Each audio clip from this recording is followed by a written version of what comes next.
بسم الله الرحمن الرحيم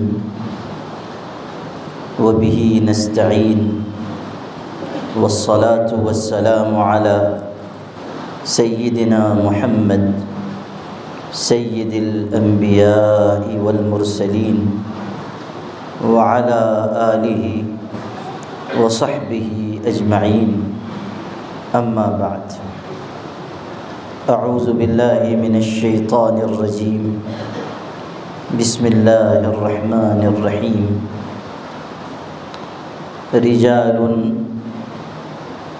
لا تلهيهم تجارة ولا بيع عن ذكر الله وإقام الصلاة وإيتاء الزكاة يخافون يوما تتقلب فيه القلوب والأبصار ليجزيهم الله أحسن ما عملوا ويزيدهم من فضله والله يرزق من يشاء بغير حساب صدق الله العظيم.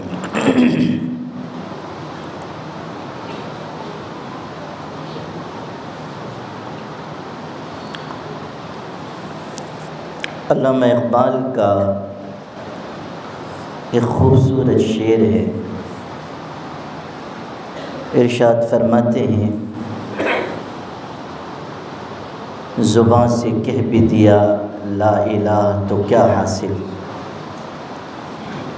زباں سے کہہ بھی دیا لا الہ تو کیا حاصل، دل و نگاہ مسلمان نہیں تو کچھ بھی نہیں.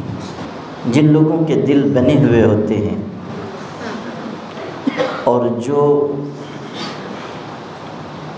اللہ کی یاد اور اس کے ذکر سے اپنے دل کو روشن کرتے ہیں، اللہ تعالیٰ ان کے دل پر بہت سے حقائق کھول دیتا ہے. علامہ اقبال کا یہ شعر صرف کسی ایک شاعر کا شعر نہیں ہے، ایک درد مند فکر مند انسان کے دل کی پکار اور ایک صاحب غیرت و حمیت مسلمان کا ارشاد ہے. پھر سے شعر سن لیجئے. زباں سے کہہ بھی دیا لا الہ تو کیا حاصل، دل و نگاہ مسلمان نہیں تو کچھ بھی نہیں. علامہ اقبال خود صاحب دل مسلمان تھے. کم لوگ جانتے ہیں کہ علامہ اقبال قادری سلسلے میں اپنے والد سے بعید بھی تھے اور ان کے مجاز بھی تھے. ان کے والد شیخ نور محمد صاحب اگرچہ کہ پڑھے لکھے نہیں تھے، لیکن کسی صاحب دل کی صحبت نے ان پر بھی عشق الہی کا رنگ چڑھا دیا تھا. کہتے ہیں کہ کوئی مجذوب تھے جو علامہ اقبال کے والد سے ملا کرتے تھے اور ان کی صحبت کا ان پر رنگ چڑھا، اور باوجود ان پڑھ ہونے کے دل اللہ کی محبت اور فکر آخرت سے لبریز ہوا. اقبال نے خود اپنی ایک تحریر میں لکھا ہے کہ بچپن کی عمر میں کوئی مانگنے والا دروازے پر آیا. اس نے سوال کیا. میں نوعمر تھا، بچپن کا زمانہ تھا، ناراض ہو گیا اور میں نے اس فقیر کو، اس مانگنے والے کو ایک تھپڑ مار دیا. میرے والد کو پتہ چلا تو ان کو بہت دکھ ہوا اور انہوں نے مجھ کو بلا کر ایسی نصیحت فرمائی کہ زندگی بھر کا سرمایہ ہو گیا۔ مجھ کو بلا کر ڈانٹنے ڈپٹنے کے بجائے اس حال میں کہ ان کی آنکھوں میں آنسو تھے، مجھ سے یہ فرمایا کہ اقبال، اپنے بوڑھے باپ پر ایسا بوجھ نہ ڈالو جس کو وہ برداشت نہ کر سکے، اور قیامت کے دن جب یہ فقیر اپنا دعویٰ لے کر آئے گا اور تمہاری شکایت کرے گا، اس وقت اللہ کے حضور میں کیا جواب دے سکوں گا؟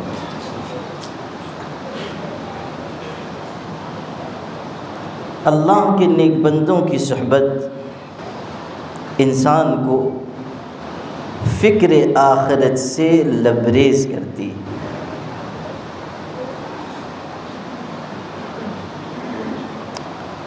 اقبال کی شاعری میں جو درد ہے، جو سوز و گداز ہے، جو عشق الہی اور عشق نبوی کا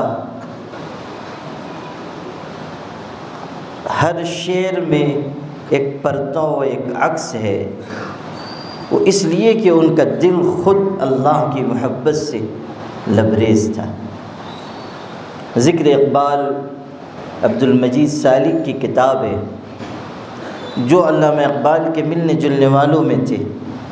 اس میں انہوں نے لکھا ہے کہ زندگی کے آخری چند برسوں میں اقبال کا حال یہ تھا کہ اگر مجلس میں حضرت محمد مصطفیٰ صلی اللہ علیہ وسلم کا صرف نام آ جاتا تھا تو وہ زار و قطار رونے لگ جاتے تھے، آنکھوں سے آنسو جاری ہو جاتے تھے، صرف حضور کے ذکر پر، آپ کا مبارک نام آنے پر رو پڑتے تھے۔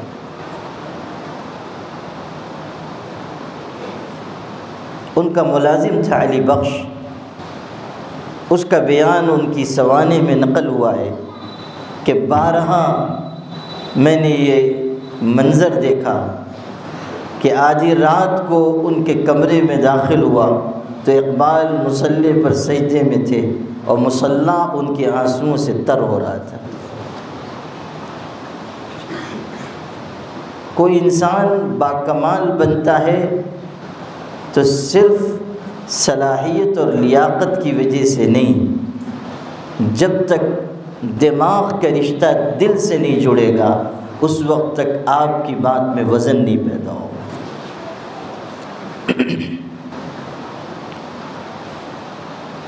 ایک تسلسل ہے اور ایک تاریخ ہے کہ جب دل پر محنت کی جاتی ہے تو اس کے غیر معمولی اثرات سامنے آتے ہیں، اور اللہ دل پر صحیح اور سچے علوم منکشف فرماتا ہے۔ یہ بہت تفصیلی موضوع ہے، اگر اسی پر گفتگو ہوگی تو شاید سارا وقت اس میں چلا جائے۔ بات یہاں سے شروع ہوئی تھی کہ اقبال نے اس شعر میں جس حقیقت کا اظہار کیا ہے وہ ایسی چیز ہے جو قرآن اور احادیث کا نچوڑ اور خلاصہ ہے، اور مجھے اجازت دیجیے کہ میں یہ عرض کروں کہ تصوف و سلوک کا بھی نچوڑ ہے۔ اس سلوک اور تصوف کی وادی میں یہی تو سکھایا جاتا ہے کہ انسان کا دل خون پھینکنے والا دل نہیں، نور پھیلانے والا دل بن جائے۔ تصوف و سلوک کی ساری محنت کا ماحصل یہی ہے کہ انسان کا دل واقعی دل بن جائے، اور اقبال کی زبان میں انسان کا دل مسلمان دل بن جائے۔ دل و نگاہ مسلمان نہیں تو کچھ بھی نہیں، دل مسلمان ہو، نگاہ مسلمان۔ انسان کے پہلو میں دل تو ہے، ہر شخص کے پاس دل ہے، لیکن جو دل اللہ کی بارگاہ میں مطلوب ہے، جو کامیابی کی ضمانت ہے، جو دل اللہ کی بارگاہ میں زر و جواہر سے زیادہ قیمت دے کر خریدا جاتا ہے، جو دل بہترین اوصاف اور صفات کا حامل بنتا ہے، اس دل کی تلاش اور اس دل کی تعمیر تصوف کا موضوع ہے۔ جس طرح ہر علم کسی غرض و غایت کے لیے ہے، اسی طرح تصوف کی غرض و غایت دل کا صاف ستھرا بنانا اور دل کو انوار کا مرکز بنانا۔ اور اگر آپ میں سے جو علماء ہیں وہ اس کی بہترین تعبیر سننا چاہیں تو حضرت مولانا قاسم نانوتوی رحمۃ اللہ علیہ نے بہترین تعبیر ارشاد فرمائی ہے کہ دل تجلی گاہ ربانی بنے، یہ کوشش کی جائے، دل تجلی گاہ ربانی بنے۔ اسی کو قرآن میں کہا گیا کہ یوم لا ينفع مال ولا بنون الا من اتى اللہ بقلب سلیم، صاف ستھرا دل لے کر جو آئے گا وہ کامیاب ہوگا۔ صاف ستھرا دل، شفاف دل، پاکیزہ دل، انوار سے معمور دل، انسانوں کی محبت سے لبریز دل، اس پر وعدے ہیں، ورنہ دل تو ہر شخص کے پاس ہے۔ باطن ہیں بہت ایسے، کسی کا شعر ہے، باطن ہیں بہت ایسے جو مشتعل نہیں ہیں، باطن ہیں بہت ایسے جو مشتعل نہیں ہیں، سب کے پہلو میں دل ہیں، سب اہل دل نہیں ہیں۔ سب کے پہلو میں دل ہے، سب اہل دل نہیں۔ دل پر جب محنت ہوتی ہے تو وہ وسیع ہوتا جاتا ہے، کشادہ ہوتا ہے، اور اللہ کی محبت اس میں سماتی جاتی ہے، یہاں تک کہ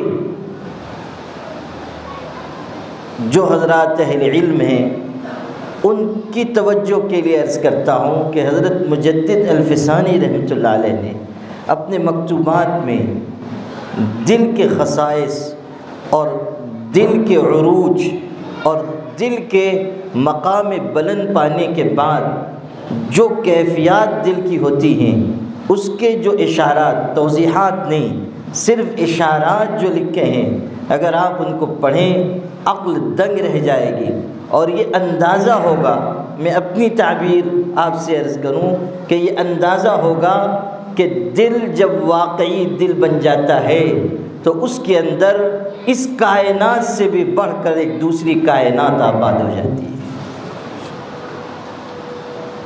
اللہ نے عجیب نعمت انسان کو دی ہے دل کی شکل میں۔ خواجہ میر درد جو ہمارے سلسلے نقشبندیہ کے بہت بڑے بزرگ تھے اور بہت بڑے شاعر، ان کا خوبصورت شعر ہے، فرماتے تھے ارض و سما کہاں تیری وسعت کو پا سکے، ارض و سما کہاں تیری وسعت کو پا سکے، یہ میرا ہی دل ہے وہ کہ جہاں تو سما سکے۔ جب دل زندہ ہو جاتا ہے اس کے بہترین آثار ظاہر ہوتے ہیں، اور دل کی زندگی انسان کی زندگی میں بندگی کے پھول کھلا دیتی ہے۔ ابھی میں نے حضرت مجدد الفسانی کا ذکر کیا، حضرات القدس ان کے حالات پر لکھی گئی کتاب ہے، خود حضرت مجدد کا بیان، ان کا ارشاد اس کتاب میں موجود ہے۔ اپنے بارے میں فرمایا کہ آج تک یہ فقیر کبھی تہجد میں اپنے ارادے سے نہیں اٹھا، اللہ نے اس فقیر پر یہ عنایت فرمائی ہے کہ جب تہجد کا وقت ہوتا ہے تو در و دیوار سے اللہ کے ذکر کی آواز آتی ہے جس کو سن کر میں بیدار ہو جاتا ہوں۔ دل کی زندگی کے بعد یہ آثار پیدا ہوتے ہیں۔ حضرت مجدد کے مرشد تھے حضرت خواجہ باقی باللہ رحمۃ اللہ علیہ، اور بہت اونچے رتبے اور مرتبے کے شخص تھے۔ وہ تو آپ نے ان کا قصہ سنا ہی ہوگا کہ ایک موقع پر ایسا تصرف فرمایا کہ روٹی بنانے والے شخص پر ان کی شکل تک کا عکس پڑ گیا۔ مہمان آئے ہوئے تھے، حضرت کے پاس کھلانے کے لیے کچھ تھا نہیں، اور پریشانی میں گلی میں نکلتے تھے، گھومتے تھے۔ قریب میں ایک روٹی بنانے والا تھا، اس نے دیکھا کہ حضرت پریشان ہے، آیا، پوچھا کیا ہوا؟ کہا کہ مہمان آئے ہیں، کھلانے کے لیے کوئی چیز نہیں ہے۔ کہنے لگا کہ آپ ٹھہریے، میں بندوبست کرتا ہوں۔ اس نے لا کر بہترین کھانا حضرت کے مہمانوں کو کھلایا۔ حضرت بہت خوش ہوئے۔ خوشی میں عام عادت تو نہیں تھی، لیکن اس دن خوشی میں فرمایا کہ مانگ کیا مانگتا ہے؟ اس نان بائی سے کہا مانگ کیا مانگتا ہے؟ اس اللہ کے بندے نے مانگا بھی تو کیا مانگا؟ کہنے لگا کہ حضرت مجھ کو اپنے جیسا بنا دیجیے، مجھ کو اپنے جیسا بنا دیجیے۔ حضرت نے فرمایا کوئی اور چیز مانگ لے۔ اس نے کہا کہ نہیں، آپ کی طرح بنا دیجیے۔ حضرت نے پھر اصرار کیا کوئی اور چیز مانگ لے۔ اس نے کہا نہیں۔ اس کے بعد پھر وہ اس کو لے کر حجرے میں گئے اور بہت دیر تک اس کو بٹھا کر توجہ دیتے رہے۔ اللہ کے نیک بندوں کو اللہ کیسی غیر معمولی قوت دیتا ہے، ایسی توجہ پڑی کہ نہ صرف یہ کہ اندر کی کیفیت بلکہ باہر کا حلیہ بھی حضرت خواجہ باقی باللہ کی طرح ہو گیا۔ جب نکلے کمرے سے تو لوگوں نے دیکھا کہ دو باقی باللہ ہیں، ایک گئے تھے اور دو نکلے۔ وہ نان بائی شکل و صورت بھی اس کی حضرت کی طرح ہو گئی، فرق بس اتنا تھا کہ حضرت صحت مند حشاش بشاش تھے اور وہ نان بائی بالکل کمزور، بیمار اور پریشان۔ اس کو لوگ اٹھا کر گھر لے گئے، 3 دن تک زندہ رہا، اس کے بعد اللہ کو پیارا ہو گیا، اس لیے کہ جو دولت برسہ برس میں حضرت خواجہ باقی باللہ نے حاصل کی تھی وہ اس کو تھوڑی دیر میں ملی، اس کا تحمل وہ نہیں کر سکا۔ اس درجے کے شخص تھے۔ اب سنیے، انہوں نے اپنی زندگی میں اپنے مریدوں سے یہ کہا، بلکہ خلفاء سے بھی، کہ شیخ احمد سے رجوع کر لو۔ شیخ احمد یعنی حضرت مجدد الفسانی جو ان کے خلیفہ اجل تھے، ان سے رجوع کر لو۔ تو بہت سے لوگوں نے حضرت کے کہنے سے رجوع تو کر لیا، لیکن ایک شخص تھے جو بیرون ملک سے آئے تھے اور حضرت کی خدمت میں مقیم تھے اور بہت ذکر اذکار کر چکے تھے۔ انہوں نے ایک وقت حضرت سے عرض کیا کہ حضرت ہم تو آپ کے لیے آئے ہیں، آپ کے مرید ہیں، آپ کی اس خدمت و صحبت سے کچھ حاصل کرنا چاہتے ہیں، آپ شیخ احمد کے پاس کیوں بھیج رہے ہیں؟ حضرت ناراض ہو گئے۔ اب جملے سنیے گا۔ حضرت ناراض ہوئے اور فرمایا تم شیخ احمد کا یعنی حضرت مجدد کا، شیخ احمد کا مقام نہیں جانتے ہو، تم شیخ احمد کا مقام نہیں جانتے ہو۔ اس وقت روئے زمین پر روحانیت میں ان کی کوئی دوسری مثال موجود نہیں ہے۔ پھر فرمایا شیخ احمد ایک ایسا سیارہ ہیں جس میں میری طرح کی ہزاروں کہکشائیں غائب اور ضم ہو چکی ہیں۔ اپنے مرید و خلیفہ کے بارے میں فرمایا، ان کے مقام بلند کی اور ان کی روحانی عظمت کی گواہی دی، اور فرمایا کہ احمد بہت اونچے مقام کے ہیں۔ اور یہ بھی سمجھیے کہ جب دل بن جاتا ہے تبھی انسان کسی دوسرے کی عظمت کا اعتراف کرتا ہے۔ جب تک دل بنا ہوا نہیں ہوگا یہ کیفیت نہیں ہوگی۔ اگر دل بگڑا ہوا ہے تب تو ہم اپنے سامنے کسی کو کچھ سمجھیں گے ہی نہیں۔ ایک عالم دوسرے عالم کی تحقیر کرے گا، ایک امیر دوسرے امیر کی تحقیر کرے گا، ایک مدرسہ دوسرے مدرسے کی مخالفت کرنے لگ جائے گا۔ کیوں؟ اس لیے کہ دل بنا ہوا نہیں ہے۔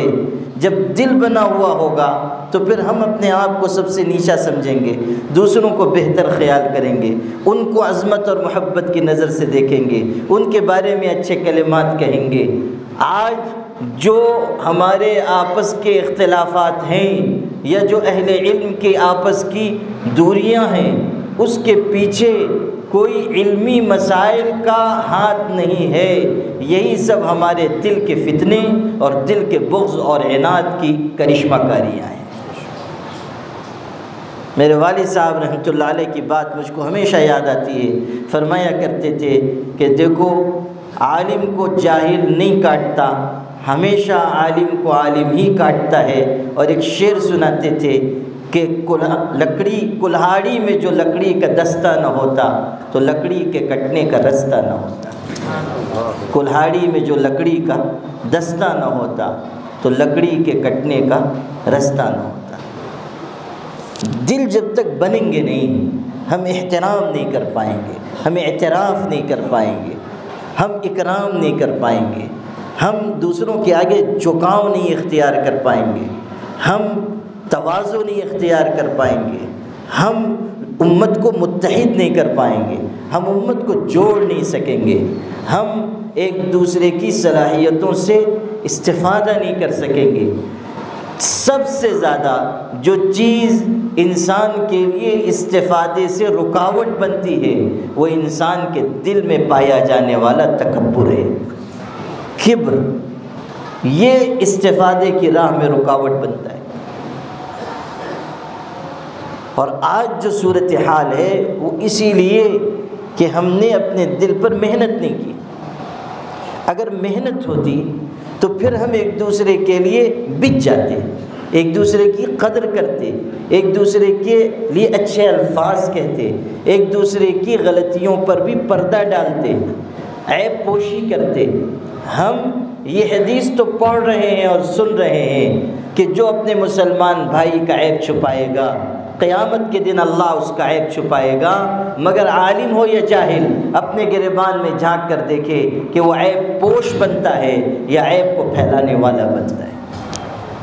ہمارے آقا حضرت محمد مصطفیٰ صلی اللہ علیہ وسلم نے فرمایا تھا، دیکھو تجسس میں نہ پڑو اور ایک دوسرے کے عیب کے پیچھے نہ لگو، اس لیے کہ جو اپنے بھائی کے عیب کے پیچھے لگتا ہے اللہ اس کے عیب کے پیچھے لگ جاتا ہے، اور اللہ جس کے عیب کے پیچھے لگ جاتا ہے گھر بیٹھے اس کو ذلیل فرما دیتا ہے۔ یہ حدیث ہے، اللہ جس کے عیب کے پیچھے لگ جاتا ہے اس کو گھر بیٹھے ذلیل کر دیتا ہے۔ عیب کے پیچھے نہ لگو، سب کے بارے میں اچھا گمان رکھو، ظنوا بالمؤمنین خیرا، مسلمان کے بارے میں اچھا گمان رکھو، کوئی غلطی بھی نظر آئے اچھی تعویل کر لو۔ حضرت اورنگزیب رحمۃ اللہ علیہ، پتہ نہیں یہ ان کے زمانے کی مسجد ہے یا بعد کی مسجد ہے، تو بہت قدیم مسجد ہے ماشاءاللہ۔ حضرت اورنگزیب نے اس طرز کی بہت سی مسجدیں پورے ملک میں بنوائیں، اور وہ ان کا دینی جذبہ تھا اور ان کے دل میں خود بڑی روشنی تھی۔ ہمارے والد صاحب کہتے تھے کہ اورنگزیب صرف بادشاہ نہیں تھے، 400 علماء کا ان کی ولایت پر اتفاق ہے۔ 400 علماء اس بات پر متفق ہیں کہ وہ ولی کامل تھے۔ اور جب ان کی ولایت کا اور تقوی کا اندازہ اس سے بھی ہوتا ہے کہ اپنے انتقال سے پہلے وصیت فرمائی کہ میرے انتقال کے بعد کفن دفن پر صرف میری کمائی کا پیسہ خرچ ہو، بیت المال سے یا کسی شخص کی کمائی کا پیسہ خرچ نہ ہو۔ اگلی بات سنیے جو ذرا باریک ہے، علماء کے سمجھنے کی ہے۔ ارشاد فرمایا کہ فلاں طاق میں میری کمائی رکھی ہوئی ہے، اس سے کفن دفن کیا جائے، اس لیے کہ وہ کمائی ٹوپی سینے کی اجرت ہے، ٹوپی سینے کی اجرت ہے۔ ان کی آمدنی کے دو ذرائع تھے، ایک قرآن پاک وہ لکھتے تھے وہ آمدنی تھی، اور ایک جو ٹوپی سیل کر وہ بیچتے تھے اس کی آمدنی، دو طرح کی آمدنی تھی۔ تو انتقال سے پہلے وصیت کی کہ جو قرآن پاک کی اجرت ہے کتابت کی وہ بھی کفن دفن پر خرچ نہ کی جائے، بلکہ ٹوپی بیچنے کی جو کمائی ہے وہ خرچ کی جائے۔ اور علت یہ بتائی کہ اجرت علی القرآن کے سلسلے میں علماء کا اختلاف ہے، اس لیے میں نہیں چاہتا کہ وہ کمائی مجھ پر خرچ ہو، میرے کفن دفن پر خرچ ہو۔ وہ کمائی جس پر جس کے حلال ہونے پر متفق ہے، ٹوپی کی اجرت وہ خرچ کی جائے۔ اتنی دقت نظر تھی اور اتنی باریکی تھی۔ قبر کو کچا رکھا جائے، پھر اولیاء کے جوار میں دفن ہونے کی وصیت فرمائی۔ تو حضرت اورنگزیب عالمگیر رحمۃ اللہ علیہ بہت اونچے شخص تھے اور اولیاء سے غیر معمولی محبت کرتے تھے۔ ایک مرتبہ انہوں نے اپنے زمانے کے بہت بڑے عالم اور بزرگ حضرت شاہ عالم اللہ رحمۃ اللہ علیہ ان کی خدمت میں نذرانہ بھیجا۔ حضرت شاہ عالم اللہ بہت بڑے بزرگ حضرت مولانا ابو الحسن علی ندوی انہی کی اولاد میں ہوئے ہیں، اور وہ حضرت مولانا ابو الحسن علی ندوی کا جو گاؤں ہے چھوٹا سا تکیہ رائے بریلی، وہیں حضرت کی چھوٹی سی مسجد ہے جس کا خود انہوں نے نقشہ بنایا تھا، اور اسی میں وہ ذکر و فکر میں مشغول رہتے تھے، اور سلسلے نقشبندیہ کے بزرگ تھے۔ حضرت شیخ آدم بن نوری کے خلیفہ تھے، جو حضرت مجدد الفسانی کے خلیفہ تھے۔ حضرت شاہ عالم اللہ بڑے متبع سنت بزرگ تھے، یہاں تک کہ جب ان کا وصال ہوا تو حضرت اورنگزیب ہی نے خواب دیکھا تھا۔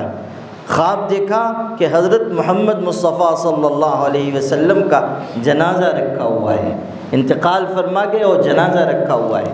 صبح علماء سے ذکر کیا کہ آج رات میں نے ایسا خواب دیکھا، تو سارے علماء نے کہا کہ آج معلوم ہوتا ہے کہ دنیا میں جو سب سے بڑا متبع سنت بزرگ یا عالم تھا وہ گزر گیا، اسی وجہ سے آپ نے یہ خواب دیکھا ہے۔ اور اس کے دن 2 دن کے بعد خبر ملی کہ اس دن حضرت شاہ عالم اللہ کا وصال ہوا۔ یہ واقعہ ان کی زندگی کا ہے۔ حضرت اورنگزیب نے ان کی خدمت میں نذرانہ بھیجا۔ دھیان سے سنیے گا، بنا ہوا دل کس طرح سوچتا ہے یہ آپ کو بتانا چاہتا ہوں۔ حضرت اورنگزیب نے نذرانہ بھیجا، قاصد نے نذرانہ پیش کیا۔ حضرت اورنگزیب بادشاہ ہیں، اتنے بڑے ملک کے حکمراں ہیں، اتنی اونچی ہستی ہیں، لیکن حضرت شاہ عالم اللہ کی احتیاط بھی دیکھیے۔ نذرانہ پیش ہوا تو کہنے لگے کہ میں درویش آدمی ہوں، فقیر ہوں، نذرانہ میں نہیں قبول کر سکتا۔ بادشاہ سلامت سے معذرت کر دیں، میں نہیں قبول کروں گا، رد کر دیا۔ جو اللہ کے نیک بندے ہوتے ہیں ان کی شان بے نیازی کی ہوتی ہے، وہ لوگوں کی جیب پر نظر نہیں رکھتے۔ اگر کوئی ایسا شخص ہے جو پیری مریدی کر رہا ہے، فقیروں اور درویشوں کے حلیے میں ہے، لیکن وہ لوگوں کی جیب پر نظر رکھتا ہے اور مال اور دولت کا دیوانہ ہے، یا اس کے دل میں دنیا کی محبت ہے، تو وہ لاکھ اپنے آپ کو پرہیزگار ظاہر کرے، اللہ کے ہاں رتی برابر اس کی کوئی قدر و عظمت نہیں ہے۔ لفاظیاں، پارسائی کے دعوے، اظہار مشیخت، یہ لوگوں کے اوپر اثر ڈال سکتا ہے، لیکن اللہ کے ہاں ایسے لوگوں کی سخت جواب دہی۔ ظاہر و باطن ہمارا جب تک یکساں نہیں ہوگا، اللہ کے ہاں کامیابی نہیں ملے گی۔ حضرت شاہ عالم اللہ نے کہا کہ نہیں، میں قبول نہیں کر سکتا۔ درمیان میں ایک اور قصہ یاد آ گیا۔ بادشاہ ہوتے تھے پرانے زمانے میں، تو ان کے دربار میں مختلف قسم کے لوگ آتے تھے، اپنی مہارت کا اظہار کرتے تھے، انعام پاتے تھے۔ ایک بادشاہ کے ہاں ایک بہروپیہ آیا۔ بہروپیہ یعنی جو مختلف بھیس بنا لیتا ہے، لوگوں کو دھوکے میں ڈال دیتا ہے، اور لوگ پہچان نہیں پاتے کہ یہ کون ہے۔ وہ بہروپیہ آیا اور اس نے بادشاہ سے یہ کہا کہ میں اس فن میں مہارت رکھتا ہوں، بہروپیہ ہوں، اس فن میں مہارت رکھتا ہوں۔ اور اس نے کچھ اپنی مہارت دکھائی بھی، مختلف بھیس بنا کر آیا، لیکن بادشاہ بہت ذہین تھا، وہ ہر مرتبہ پہچان گیا۔ اس نے کہا کہ جب تک تم ہم کو پوری طرح دھوکہ نہیں دو گے، یعنی ہم نہ پہچان سکیں تم کو، جب تک یہ کیفیت نہ ہو انعام نہیں ملے گا۔ اگر تم ہم کو دھوکہ دے سکو کہ ہم نہ پہچان سکیں تب انعام ملے گا۔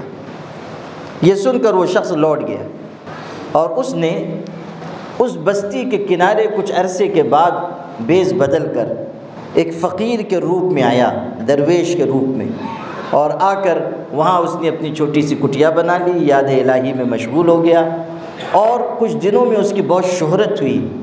لوگوں نے کہا کہ بہت ہی بے نیاز شخص ہیں اور بہت بڑے آدمی ہیں، کسی کا ہدیہ نذرانہ بھی نہیں قبول کرتے، اور شہرت پھیلی اور لوگ آنے لگے۔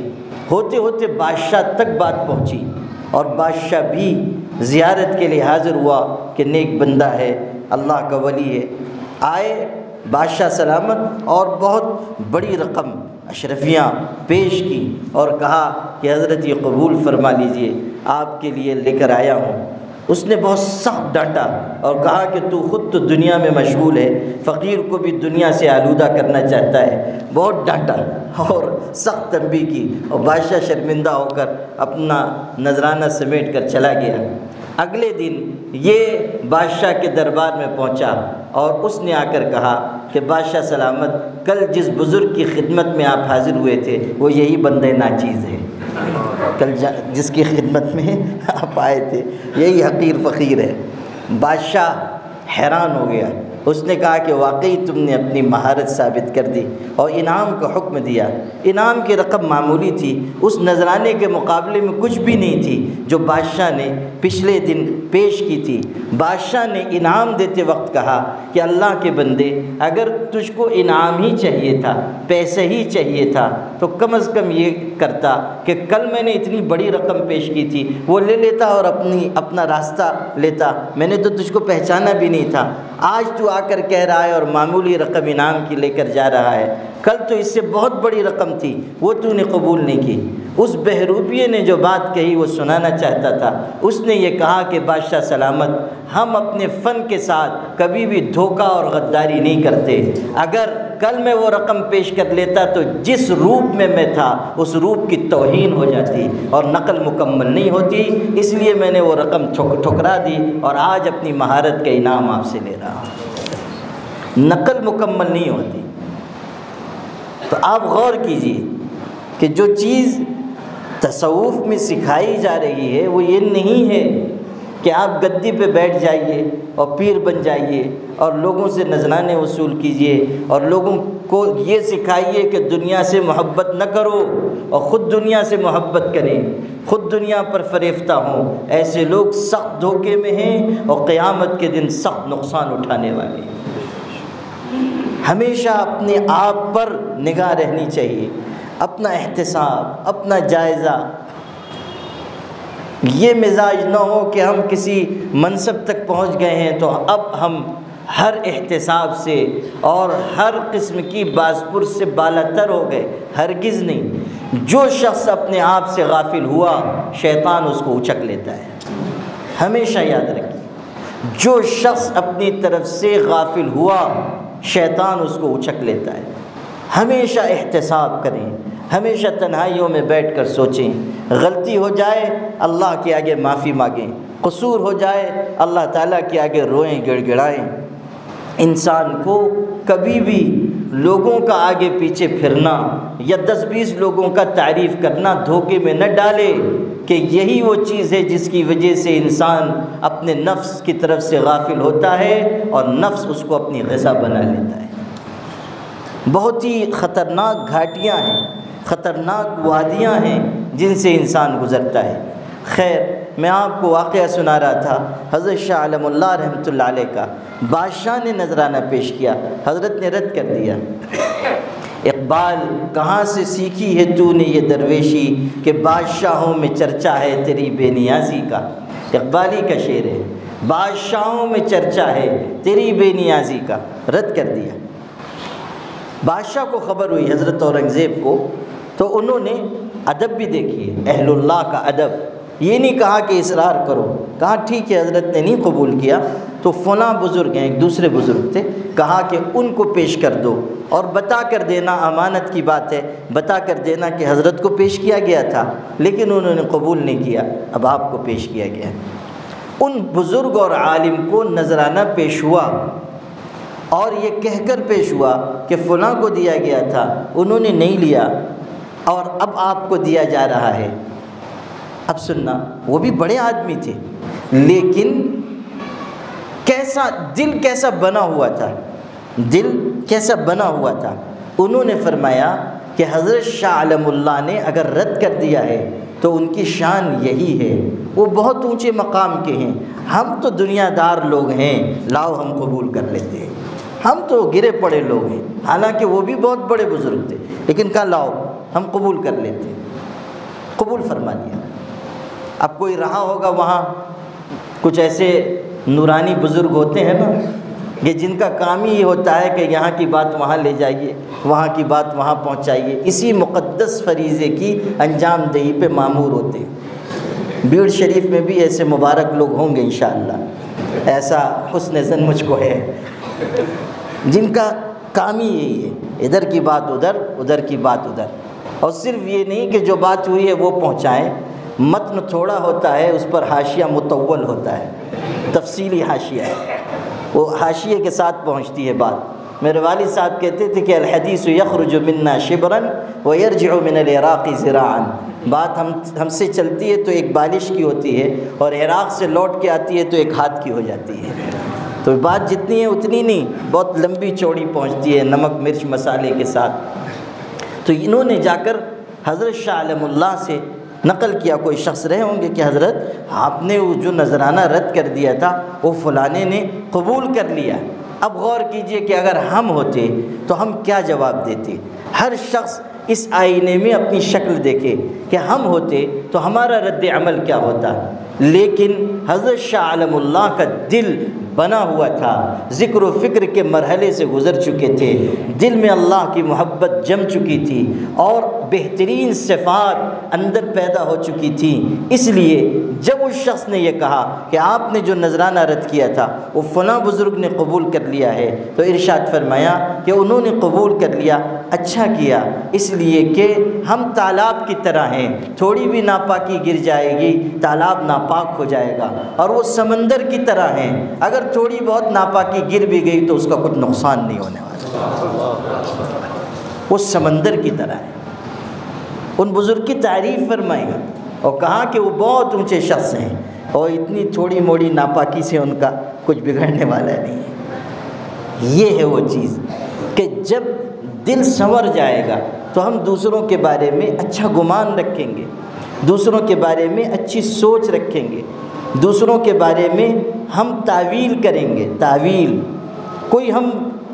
کوئی وجہ لے آئیں گے کہ نہیں انہوں نے ایسا کیا تو ہو سکتا ہے یہ بات رہی ہو۔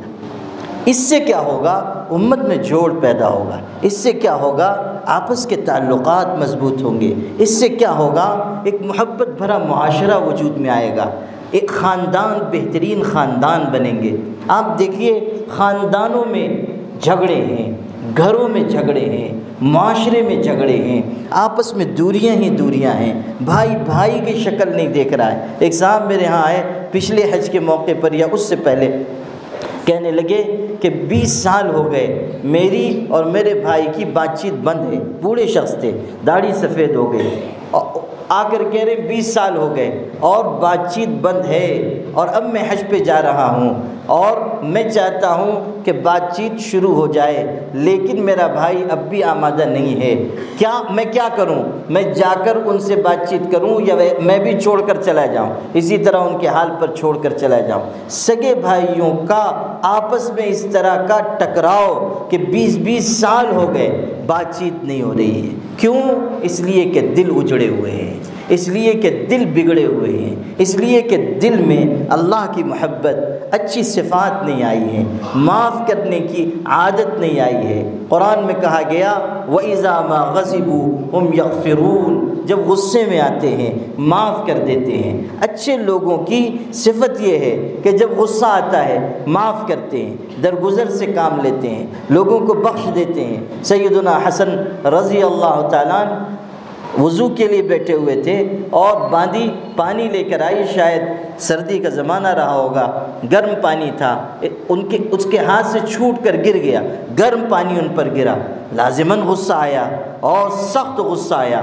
جب اس باندھی نے دیکھا کہ ان کے چہرے پر غصے کے اثرات ہیں، ڈر گئی اور ڈر کر اس نے غصہ ٹھنڈا کرنے کے لیے قرآن پاک کی آیت پڑھی، کہا وَالْكَاظِمِينَ الْغَيْظَ غصے کو پی لینے والے، یہ قرآن کی آیت کا ٹکڑا ہے، غصے کو پی لینے والے، والکاظمین الغیظ، اتنے سخت غصے میں تھے، لیکن قرآن کی آیت سنی تو فرمایا کظمت غیظی، میں نے اپنے غصے کو پی لیا۔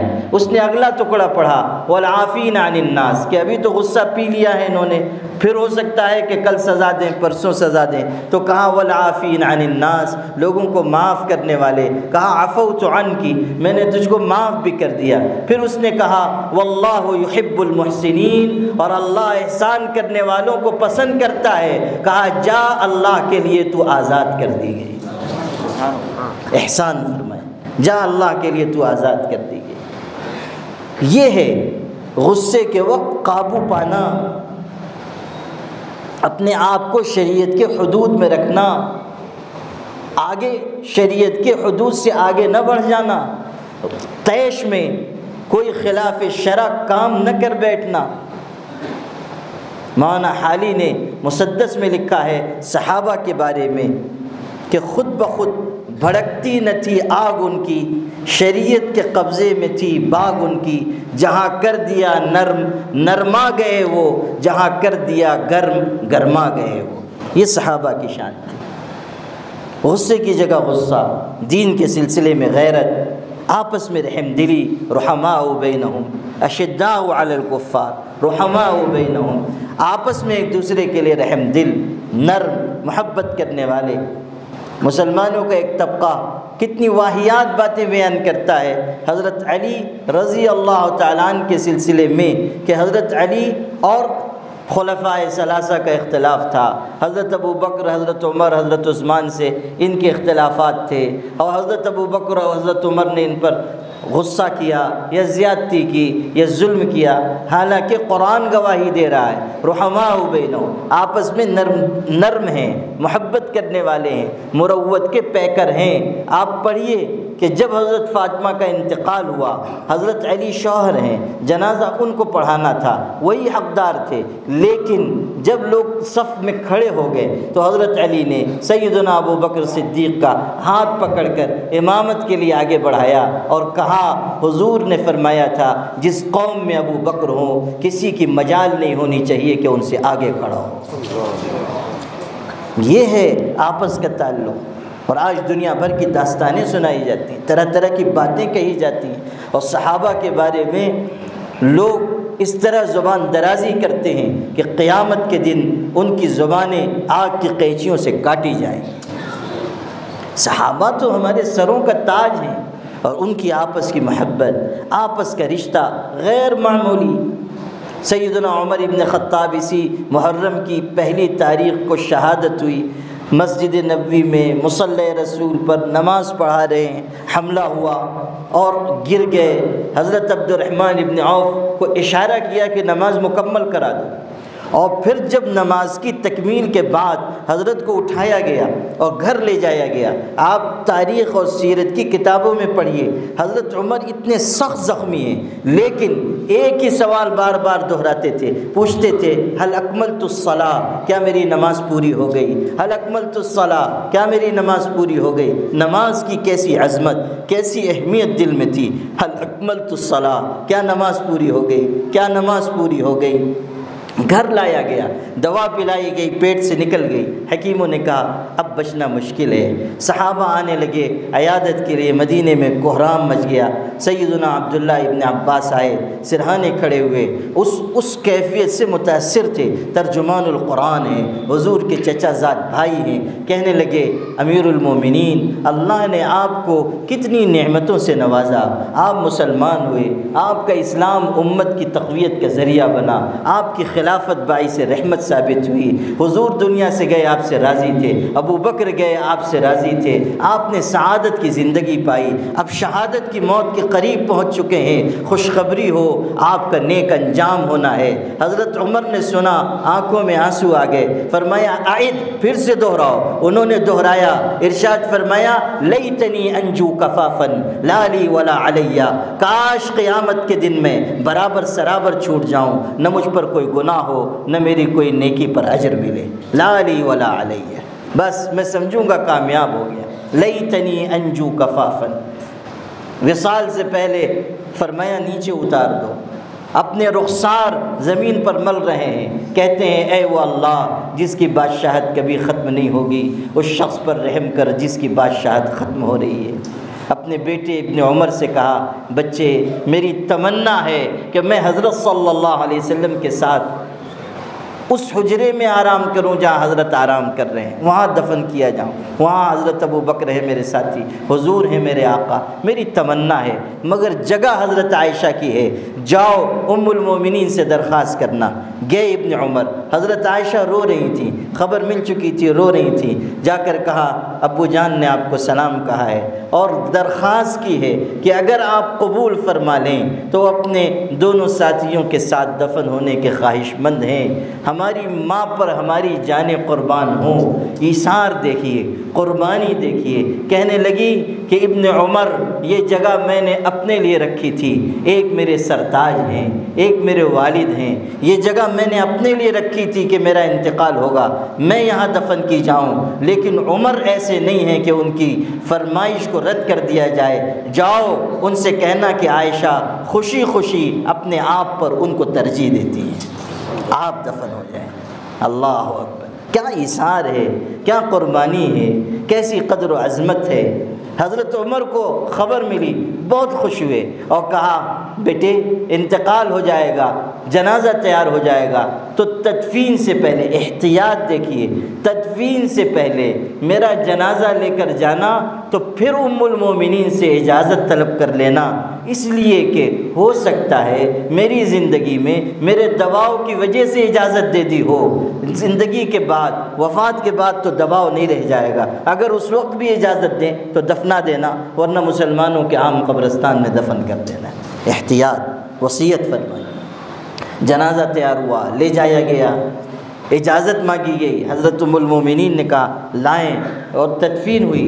اب سنیے، راوی بیان کرتے ہیں تدفین ہو رہی تھی، میرے پیچھے کھڑے ہوئے کوئی شخص کہہ رہا تھا، میرے پیچھے کھڑا ہوا کوئی شخص کہہ رہا تھا مجھے یقین تھا کہ آپ یہیں دفن ہوں گے، مجھے یقین تھا آپ کی تدفین یہیں ہوگی، اس لیے کہ میں نے حضور کی زبان مبارک سے بہت مرتبہ یہ سنا تھا کہ میں چلا ابو بکر چلے عمر چلے، میں نے کہا ابو بکر نے کہا عمر نے کہا، میں نے فیصلہ کیا ابو بکر نے عمر نے فیصلہ کیا۔ حضور اپنے ساتھ ان دونوں اپنے وزیروں اور مشیروں کا ذکر کرتے تھے، مجھے یقین تھا زندگی میں جس طرح ساتھ ہیں انتقال کے بعد بھی ساتھ رہیں گے۔ راوی کہتے ہیں کہ میں نے پلٹ کر دیکھا کہ کہنے والا کون ہے، تو وہ سیدنا علی رضی اللہ تعالیٰ، یہ سنانا تھا۔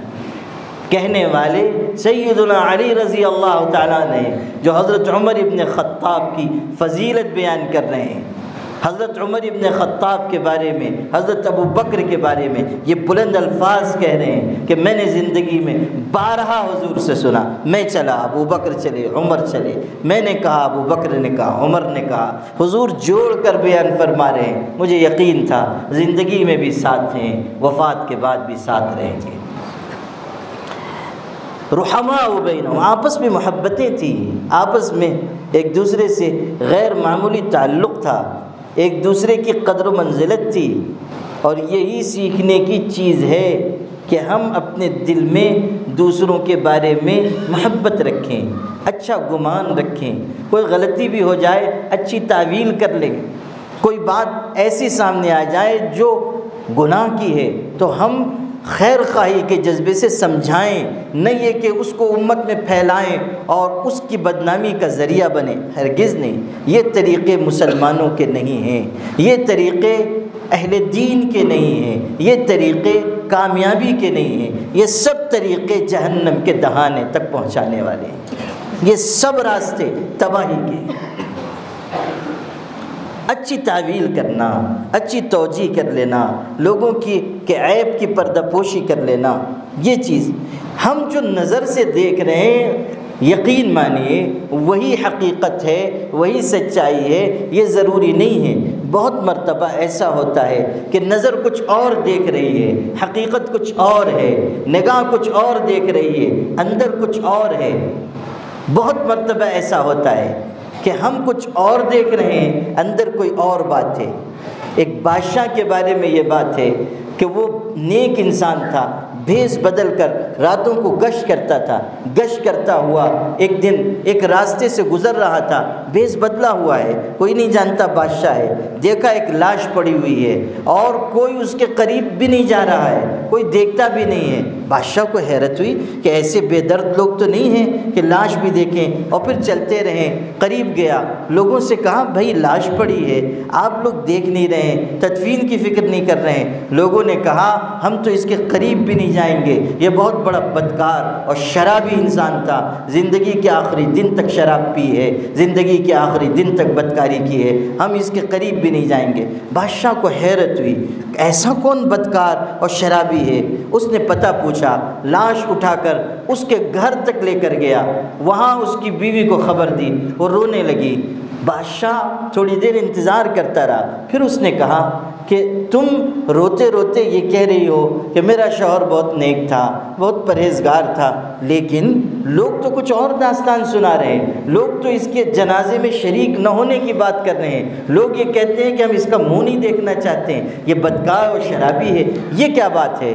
تو وہ بیوی اور رو پڑی۔ اس نے کہا کہ میں زندگی میں بھی اس سے یہ کہا کرتی تھی کہ جب تم مرو گے تو کوئی تمہارے جنازے میں شریک نہیں ہوگا، اس لیے کہ تمہارا عمل ایسا ہے کہ لوگ شبے میں پڑ جائیں گے۔ بادشاہ نے پوچھا بتاؤ تو بات کیا ہے؟ تو وہ خاتون کہنے لگی کہ میرا شوہر دن بھر محنت مزدوری کرتا تھا، اس کے بعد ہمارے لیے کچھ کھانے پینے کا انتظام کرتا اور کچھ پیسے لے کر وہ جاتا بازار میں شراب کی بوتل خریدتا، شراب کی دکان پر جاتا، شراب کی بوتل خریدتا، لوگ اس کو شراب خریدتا ہوا دیکھتے تھے اور یہ خیال کرتے تھے کہ یہ شرابی انسان ہے، لیکن میرا شوہر یہ کرتا تھا کہ شراب کی بوتل لا کر اس کو توڑ کر شراب نالی میں بہا دیتا تھا اور کہتا تھا اللہ میں اپنے مسلمان بھائیوں کو بچانے کے لیے اور تو کچھ نہیں کر سکتا، مگر اتنی شراب میں نے ضائع کر دی تاکہ کوئی مسلمان بچ جائے، کوئی مسلمان محفوظ رہے۔ اس کے بعد وہ جاتا کسی بازاری عورت کے کوٹھے پر،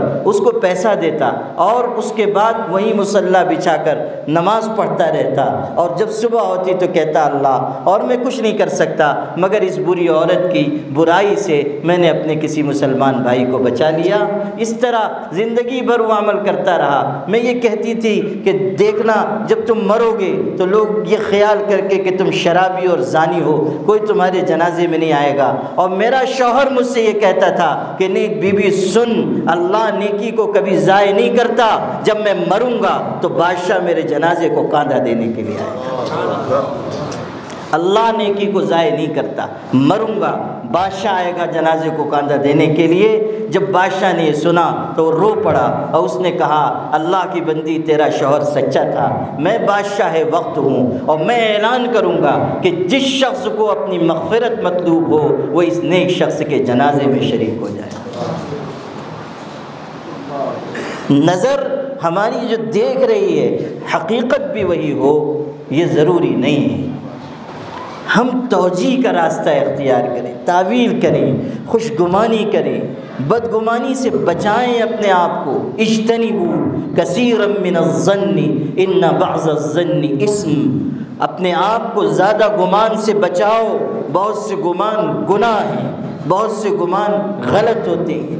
بدگمانی طاعت سے محرومی کا ذریعہ ہے۔ حضرت امام سفیان ثوری محدث جلیل ہیں، اپنے بارے میں کہتے ہیں راستے سے گزر رہا تھا، ایک شخص کو دیکھا سڑک کے کنارے رو رو کر دعا مانگ رہا ہے، دل میں خیال آ گیا کہ یہ ریاکار ہے، اگر مخلص ہوتا گھر میں روتا، یہاں رو رہا ہے، ریاکار ہے۔ فرمایا اس بدگمانی کی وجہ سے مجھ پر یہ سزا آئی کہ اس کے بعد 40 دن تک میں تہجد سے محروم کر دیا گیا۔ اپنے بارے میں فرما لیں کہ بدگمانی دل میں آئی اور تہجد سے محروم ہو گئے۔ اجتنبوا کثیرا من الظن، گمان سے اپنے آپ کو بچاؤ، اپنے آپ کو اچھی سوچ کا عادی بناؤ، دل پر محنت کرو، بغیر اس کے نہیں ہو سکے گا۔ یہ جو بدگمانی ہے یا بدنگاہی ہے، یہ تکبر ہے، یہ حسد ہے، یہ بغض ہے، یہ اس طرح کے رذائل ہیں، غلط کاریاں ہیں، روحانی بیماریاں ہیں، ان سب کی بنیاد یہ ہے کہ دل و نگاہ مسلمان نہیں ہے۔ دل و نگاہ کو مسلمان بنانے کی فکر کریں گے تو یہ بیماریاں نکلیں گی، پھر دل میں ایثار آئے گا، قربانی آئے گی، اچھے جذبات آئیں گے، اچھے احساسات آئیں گے، لوگوں کے بارے میں بہتر تصورات قائم ہوں گے، دل پاکیزہ دل بنے گا، دل اللہ کی طرف رجوع ہوگا، اللہ سے جڑ جائے گا، دل اللہ کی طرف جھکتا چلا جائے گا، اتنا کہ اللہ کے ذکر کے بغیر کوئی چیز اچھی ہی نہیں لگے گی۔ ہمارے مشائخ کہتے تھے اپنی مناجات میں، الہی لا یطیب النہار الا بذکرک ولا تطیب اللیل الا بمناجاتک، اللہ دن ہمیں پسند نہیں آتا مگر تیری یاد کے ساتھ، اور رات اچھی نہیں لگتی مگر تیری مناجات کے ساتھ۔ کوئی مزہ نہیں، کوئی خوشی نہیں۔ خواجہ عزیز الحسن مجذوب کا شعر ہے، خواجہ صاحب بھی کیا خوب آدمی تھے، ڈپٹی کلکٹر تھے اور بڑے بڑے علماء، حضرت تھانوی کے خلفاء ہیں، ان کے فیض یافتہ ہیں، مفتی اعظم مفتی شفیع صاحب، محقق مصنف علامہ سید سلیمان ندوی صاحب، مولانا عیسیٰ صاحب، حضرت شاہ وسیع اللہ صاحب، کس کا نام لوں؟ حضرت تھانوی کے خلفاء تو آفتاب و مہتاب تھے۔ کسی نے کتنا خوبصورت جملہ کہا تھا کہ اس دریا کا کیا حال ہوگا جس کے یہ قطرے بھی سمندر ہیں، اس دریا کا کیا عالم ہوگا جس کے یہ قطرے بھی سمندر ہیں۔ ان کے خلفاء میں کتنی بڑی بڑی ہستیاں ہیں، لیکن محبت کا کرشمہ دیکھیں کہ خواجہ عزیز الحسن عصری تعلیم یافتہ تھے، باضابطہ عالم نہیں تھے، ڈپٹی کلکٹر تھے، لیکن حضرت تھانوی کی نظر پڑ گئی اور ان کے اندر غیر معمولی محبت اپنے شیخ سے پیدا ہوئی، والہانہ محبت پیدا ہوئی، اتنی محبت کہ ملازمت پر ہوتے تھے اور اتنی نازک ملازمت تھی، ڈپٹی کلکٹر تھے، لیکن حضرت کی زیارت کے لیے بے چین ہو جاتے تھے اور نکلتے تھے، اسٹیشن آتے، ٹرین پکڑتے، تھانہ بھون آتے اور وہاں سے پیدل چل کر آتے اور صرف حضرت کو خانقاہ میں ایک جھلک ایک چند منٹ کی زیارت کرتے اور وہیں سے واپس جاتے، پھر ٹرین پر سوار ہوتے اور اپنی ملازمت پر لوٹ جاتے۔ یہ محبت کا عالم تھا۔ اس محبت نے ان کو اس مقام تک پہنچایا کہ جب حضرت تھانوی کا انتقال ہوا تو اتنے بڑے بڑے خلفاء کی موجودگی میں بھی ان کی جانشینی کے متعلق یہ فیصلہ ہوا کہ خواجہ عزیز الحسن جانشین ہوں گے۔ خواجہ صاحب کا مقام بہت اونچا تھا اور اللہ نے شیخ کامل کی نگاہ کی برکت سے انہیں بہت بلندی نصیب فرمائی۔ خود اپنے بارے میں فرمایا کہ سالک کو تو لائے اپنی ہمراہ بزم میں اور دوسروں کو، مجذوب کو تو لائے اپنی ہمراہ بزم میں اور سالکوں کو دور سے اشارے کر دیے۔ اپنے بارے میں کہا۔ حضرت تھانوی رحمۃ اللہ علیہ ایک مرتبہ ان سے ناراض ہو گئے۔ حضرت تھانوی ناراض ہوتے تھے تو آج کل کی طرح ناراض نہیں ہوتے تھے کہ بھئی کہہ دیا، دو جملے کہہ دیے، بلکہ آج کل تو فیشن حلوہ پیر کا ہے، ایسا پیر جو بالکل آٹے کی لوئی کی طرح ہو، جدھر سے انگلی رکھیے ادھر سے دھنس جائے، بالکل بیچارہ گمہ شاہ بنا رہے، نہ روکے نہ ٹوکے نہ کچھ کہے، بس جیسا مریدین چاہیں ویسا پیر صاحب فرماتے رہے۔ حضرت علامہ ابراہیم بلیاوی صاحب رحمۃ اللہ علیہ کا ملفوظ میرے حضرت رحمۃ اللہ علیہ نقل کرتے تھے کہ میرے حضرت کے استاذ تھے، کہتے تھے کہ حضرت علامہ کبھی کبھی حلقہ درس میں تبسم کے ساتھ ارشاد فرماتے تھے کہ بچوں، پرانے زمانے میں پیر ہوتے تھے، پرانے زمانے میں پیر ہوتے تھے جو مرید کی استعداد دیکھ کر اس کو خلافت دیتے تھے، اب ایسا زمانہ آ گیا ہے کہ مرید پیر کی اہلیت کی بنیاد پر اس سے خلافت وصول کر لیتے ہیں۔ یہ زمانے کا انقلاب آ گیا۔ تو آج کل تو یہ چل پڑا ہے کہ کوئی بات کہیے ہی مت، نہیں تو ہم ناراض ہو جائیں گے۔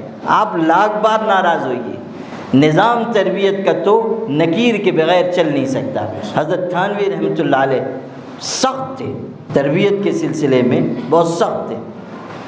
کوئی بات ہوتی تھی تو خانقاہ سے باہر، تو ان سے بھی ناراض ہوئے، کہا خانقاہ سے نکل جاؤ۔ ان کی محبت دیکھیے، تعمیل تو کی، حکم کی تعمیل کی، خانقاہ سے نکل گئے مگر خانقاہ کے مرکزی دروازے کے پاس بستر بچھا لیا۔ اور وہیں بیٹھ گئے کہ جاؤں گا نہیں، خانقاہ چھوڑ کر، حضرت کا در چھوڑ کر نہیں جاؤں گا۔ خانقاہ کے صدر دروازے سے باہر بستر بچھا کر بیٹھ گئے، رہوں گا یہیں۔ حضرت نے کہا تھا خانقاہ سے نکل جاؤ، ٹھیک ہے، خانقاہ سے باہر آ گیا، اب یہاں سے نہیں جاؤں گا۔ اور شعر کا، چونکہ شاعر تھے تو شعر کہا، ادھر یہ ضد ہے کہ در نہیں کھولیں گے، ادھر یہ ضد ہے کہ در نہیں چھوڑیں گے، حکومت اپنی اپنی ہے، کہیں تیری کہیں میری، حکومت اپنی اپنی ہے، کہیں تیری کہیں میری۔ وہیں دھرنا دے کے بیٹھ گئے، یہاں تک کہ پھر خود حضرت کو ترس آیا اور ان کے حال پہ شفقت ہوئی تو واپس بلا لیا۔ خیر، جو آپ کو سنا رہا تھا وہ یہ کہ خواجہ عزیز الحسن مجذوب رحمۃ اللہ علیہ، ان کو جو روحانی ترقی اور جو کمال درجہ نصیب ہوا وہ حضرت مولانا اشرف علی تھانوی رحمۃ اللہ علیہ کی نگاہ کی برکت سے حاصل ہوا، اور والہانہ محبت، شیخ سے والہانہ ارادت اور عقیدت، انہی کا شعر ہے۔ اصل شعر سنا رہا تھا کہ جب انسان کا دل اللہ سے جڑ جاتا ہے تو پھر دن اچھے نہیں لگیں گے، راتیں اچھی نہیں لگیں گی، کوئی شے بھی اچھی نہیں لگے گی اللہ کے ذکر کے بغیر۔ فرماتے ہیں کوئی مزہ نہیں، کوئی خوشی نہیں، تیرے بغیر زندگی موت ہے، زندگی نہیں۔ خواجہ صاحب کا شعر، تیرے بغیر زندگی موت ہے، زندگی نہیں۔ جب انسان اپنے دل پر محنت کرے گا، اپنے دل کو مسلمان بنانے کی فکر کرے گا، تو پھر اس کا دل اللہ کی طرف اور اس کے پاک رسول حضرت محمد مصطفیٰ صلی اللہ علیہ وسلم کی طرف جھکتا چلا جائے گا، قرب بڑھتا چلا جائے گا، نزدیکی بڑھتی چلی جائے گی، یہاں تک کہ ترقی کرتے کرتے انسان اس درجے تک پہنچتا ہے کہ حدیث صحیح میں ہے، اللہ ارشاد فرماتا ہے کہ پھر میں بندے کا ہاتھ بن جاتا ہوں جس سے وہ پکڑتا ہے، بندے کا پیر بن جاتا ہوں جس سے وہ چلتا ہے، اس کی آنکھوں میں اللہ کا نور اتر آتا ہے، فَإِنَّهُ يَنظُرُ بِنُورِ اللَّهِ، پھر وہ اللہ کے نور سے دیکھتا ہے، اسی لیے وہ چیزیں بھی دیکھ لیتا ہے جن کو عام لوگ نہیں دیکھ پاتے۔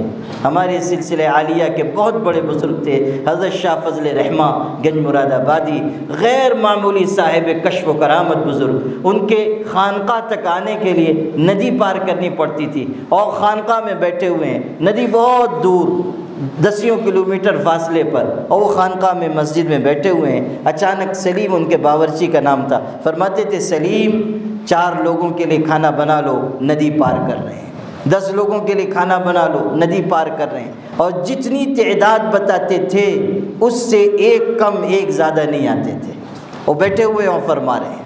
اللہ تعالیٰ نگاہ میں ایسی قوت اور تاثیر پیدا فرماتا ہے، تو ترقی ہوتے ہوتے انسان بہت دور تک پہنچ جاتا ہے، اور اللہ اس کے رسول سے کامل عشق نصیب ہوتا ہے، پھر ہر چیز وہ اپنے اللہ ہی کی طرف سے محسوس کرتا ہے۔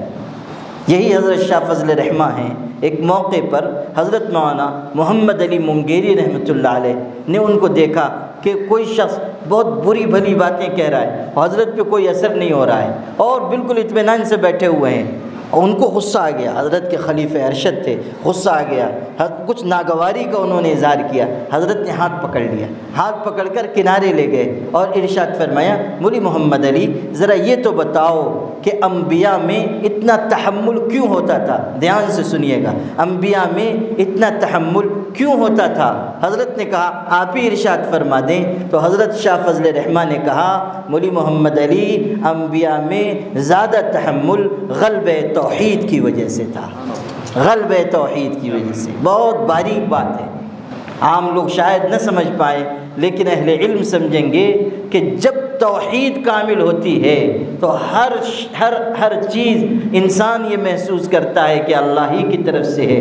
اگر کوئی ہم کو برا بھی کہہ رہا ہے تو ہم یہ نہ سمجھیں کہ یہ برا کہہ رہا ہے، اللہ تعالیٰ اس کے ذریعے ہماری کوئی اصلاح کرنا چاہتا ہوگا تو یہ ہم کو برا کہہ رہا ہے، غلبہ توحید کی وجہ سے۔ انبیاء میں تحمل کی زیادتی غلبہ توحید کی وجہ سے۔ تو جو بات آپ سے عرض کر رہا ہوں وہ یہ کہ جب ترقی ہوگی تو ہر چیز پھر انسان اللہ ہی سے لے گا اور اللہ ہی کی طرف جھکے گا۔ ایک بزرگ سے کسی نے کہا، بہت سے لوگ کہتے ہیں نا حضرت خاص وقت کی دعا میں یاد رکھنا، مخصوص وقت کی دعا میں یاد رکھنا، مخصوص وقت ہمارے لیے بھی کچھ مانگ لینا، کہتے ہیں نا۔ ان سے کسی نے کہا، ان بزرگ سے، کہ حضرت خاص وقت میں مجھ کو بھی دعا میں یاد فرما لیجئے گا۔ جو جملہ انہوں نے کہا، بہت ہی خوبصورت جملہ کہا، فرمایا اس خاص وقت پر میں لعنت بھیجتا ہوں جس میں تمہاری یاد آئے۔ نہیں سمجھے ہوں گے، نہیں سمجھے ہوں گے، علماء سمجھ لیں گے۔ فرمایا اس خاص وقت پر میں لعنت بھیجتا ہوں جس میں تم یاد آؤ، یعنی خاص وقت تو وہ ہوتا ہے جب اللہ کے علاوہ کوئی یاد ہی نہ رہے۔ وہ کون سا خاص وقت ہوا جس میں عمر بکر زید بھی یاد آ رہے ہیں؟ خاص وقت وہ ہے کہ جب صرف اور صرف اللہ ہی پر نظر ہو۔ خاص وقت وہ ہوتا ہے کہ جب انسان بالکل فنا ہو جائے، اللہ کی طرف اس طرح رجوع ہو کہ سب چیز بھول جائے۔ حضرت شاہ عبد الغنی پھول پوری رحمۃ اللہ علیہ حضرت تھانوی کے خلفاء میں سے تھے اور بہت بڑے شخص تھے۔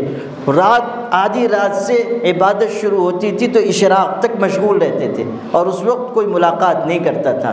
ایک دن کسی بہت ضرورت سے ان کے منشی جی آ گئے، کہیں دستخط لینی تھی کوئی ضروری کاغذ پر، اور فجر کے بعد جب حضرت اذکار میں تھے اس وقت چلے آئے اور کاغذ پیش کیا اور کہا حضرت بہت ضروری کاغذ ہے، دستخط کر دیجئے، اور اسی وقت دستخط ضروری ہے۔ حضرت نے کاغذ لیا اور قلم لیا اور بیٹھے ہوئے ہیں اور دستخط نہیں کر رہے ہیں۔ اور منشی جی نے کہا حضرت دیر ہو رہی ہے، دستخط فرما دیں۔ تو انہوں نے نظر اٹھا کے منشی کو دیکھا اور کہا کہ دستخط کرنا چاہتا ہوں، میرا نام کیا ہے یاد نہیں آ رہا ہے، نام بتاؤ۔ تو انہوں نے کہا کہ نام آپ کا عبد الغنی، تب دستخط فرمائے۔ آپ غور کیجیے کہ یہ محویت کا عالم ہے کہ بھول گئے کہ میرا نام کیا ہے۔ اللہ اکبر، محویت، فنائیت، استغراق، انہماک اللہ کی یاد میں۔ اللہ اکبر۔ حضرت سلطان باہو رحمۃ اللہ علیہ کا واقعہ یاد آ گیا۔ یہ فارسی ترکیب ہے، باہو نام ان کا سلطان تھا، باہو لقب ہوا، اسی سے مشہور ہو گئے۔ باہو یعنی ہر وقت ہو کرتے تھے، ہر وقت ذکر کرتے تھے اللہ اللہ، بس وہ باہو ہو گئے، سلطان باہو۔ بہت بڑے وہ شاعر بھی تھے اور عشق و محبت میں ڈوبے ہوئے، سلسلہ قادریہ ہی سے ان کو فیض ہوا تھا۔ اور کہتے ہیں کہ حضرت شیخ عبد القادر جیلانی رحمۃ اللہ علیہ کی روح مبارک سے استفادہ فرمایا تھا۔ وہ بہت اونچے مقام کے تھے اور بالکل عام انسانوں کی طرح رہتے تھے اور کھیت میں ہل بھی چلاتے تھے اور ہل چلاتے تھے اور ذکر میں مشغول، اللہ اللہ، ہر وقت ذکر میں مشغول رہتے تھے۔ ایک مرتبہ ان کے علاقے سے رات کے وقت کوئی بارات گزر رہی تھی اور بارات کسی گاؤں کی طرف جا رہی تھی جس گاؤں کا نام احمد پور تھا، اور بارش آ گئی اور اندھیرا چھا گیا اور بارات راستہ بھٹک گئی، لوگ راستہ بھٹک گئے، کوئی راستہ بتانے والا بھی نہیں، رات کا وقت تھا، اندھیرا چھایا ہوا، بارش ہو رہی ہے، پریشان ہوئے، کچھ اور آگے چلے تو یہ اپنے کھیت میں رات کے وقت ذکر میں مشغول تھے۔ اللہ کی آواز آئی تو لوگوں نے سمجھا کہ کوئی آدمی ہے، راستہ معلوم ہو جائے گا، گئے، سلام کیا، جواب دیا، پوچھا، کہنے لگے، بارات کے لوگ کہنے لگے ہم لوگ باراتی ہیں، راستہ بھول گئے ہیں، احمد پور جا رہے تھے، ہمیں احمد پور جانا ہے، راستہ بتا دو۔ احمد پور جانا ہے، لفظ پر دھیان دیجیے گا، احمد پور جانا ہے، راستہ بتا دو۔ حضرت نے کہا میرے پیچھے پیچھے چلے آؤ۔ اللہ اپنے نیک بندوں کو غیر معمولی قوتیں عطا فرماتا ہے۔ ابھی میں نے حدیث کے حوالے سے بتایا کہ بندے کا پیر بن جاتا ہے، اللہ بندے کا پیر بن جا رہا ہے کہ جس سے وہ چل رہا ہے، زمین کے فاصلے سمٹ جاتے ہیں، کرامت ظاہر ہوتی ہے۔ حضرت سلطان باہو بھی چلے تو تھوڑی دیر کے بعد وہ باراتی اور یہ خود موجود ہیں اور سامنے گنبد خضرا نظر آ رہا ہے اور مدینہ طیبہ میں ہیں، اور فرمایا لو احمد پور آ گئے۔ احمد پور کہا، احمد پور آ گئے۔ باراتیوں نے کہا حضرت یہاں ہم نہیں آنا چاہتے تھے، ہم تو احمد پور بارات لے کے گاؤں جانا چاہتے ہیں۔ تو حضرت سلطان باہو نے کہا بھائی اس احمد پور کے علاوہ کوئی احمد پور ہم نہیں جانتے، اس احمد پور کے علاوہ کوئی احمد پور ہم نہیں جانتے۔ یہ ہے وہ چیز کہ جب یاد الہی کا اور عشق الہی کا غلبہ ہوگا تو انسان ہر وقت اللہ کی یاد میں، حضرت محمد مصطفیٰ صلی اللہ علیہ وسلم کی یاد میں مشغول ہوگا، انہی کی باتیں کرے گا، انہی کے احکامات اور ارشادات کو اپنا نصب العین بنائے گا۔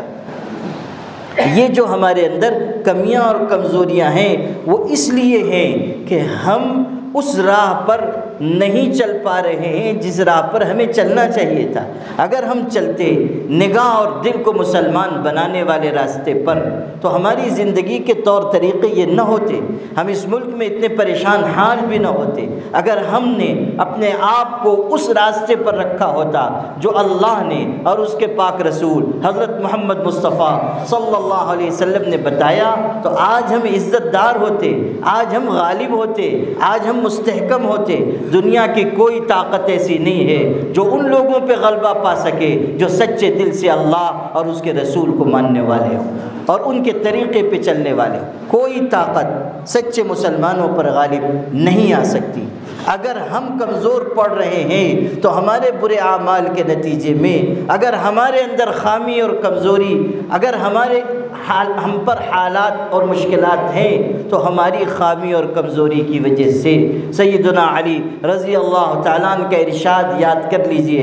ارشاد فرماتے تھے کہ بلا اور مصیبت ہمیشہ گناہ کے راستے سے آتے ہیں اور توبہ اور استغفار کے راستے سے جاتے ہیں۔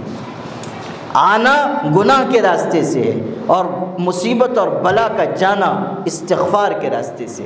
استغفار کے راستے سے مصیبت ٹلے گی، توبہ کے راستے سے مصیبت ٹلے گی، اپنے آپ کو تبدیل کر لینے سے مصیبت دور ہوگی، باتوں سے نہیں، جلسوں سے نہیں، تقریروں سے نہیں۔ ہر شخص کو طے کرنا ہوگا کہ مجھے بدلنا ہے اور تبدیلی کی راہ کو اختیار کرنا ہوگا۔ اور وہ راہ کیا ہے؟ وہ ہے اللہ والوں کی صحبت اور ان سے والہانہ تعلق اور ان کی ہدایت پر عمل۔ یا ایھا الذین آمنوا اتقوا اللہ وکونوا مع الصادقین، ایمان والو اللہ سے ڈرو اور سچوں کا ساتھ اختیار کرو، سچوں کا ساتھ اختیار کرو۔ یہ لفظ بھی یاد رکھیے، قرآن پاک اگر کوئی لفظ استعمال کرتا ہے تو اس میں گہرائی ہے، قرآن کا انتخاب لاجواب ہے۔ کونوا مع الصادقین، یہ نہیں کہا اولیاء کا ساتھ اختیار کرو، یہ نہیں کہا صالحین کا ساتھ اختیار کرو، یہ نہیں کہا بزرگوں کے ساتھ رہو، یہ نہیں کہا مشائخ کے ساتھ رہو، کہا صادقین کے ساتھ رہو۔ گویا کہ اللہ نے اشارہ کر دیا کہ ہر وہ شخص جس کو تم نیک سمجھو یہ ضروری نہیں ہے کہ وہ نیک ہو۔ تھوڑے لوگ ہیں جو صادقین ہیں جن کا ظاہر و باطن یکساں ہے۔ بہت سے وہ ہیں کہ حلیہ اچھا ہے، اوپر سے ٹھیک ہے، اندر سے خراب ہے، اندر بربادیاں ہیں، اوپر حلیہ اچھا ہے۔ اگر ایسے لوگوں کا ساتھ اختیار کرو گے نہیں بن سکو گے، سنور نہیں سکو گے۔ دل کے اندر جب تک عشق الہی کی آگ نہیں ہوگی، اس شخص کے دل میں جس سے تم رشتہ جوڑ رہے ہو تمہارے دل پر بھی کوئی اثر نہیں ہوگا۔ عشق الہی کی آگ روشن ہوگی تب فائدہ ہوگا۔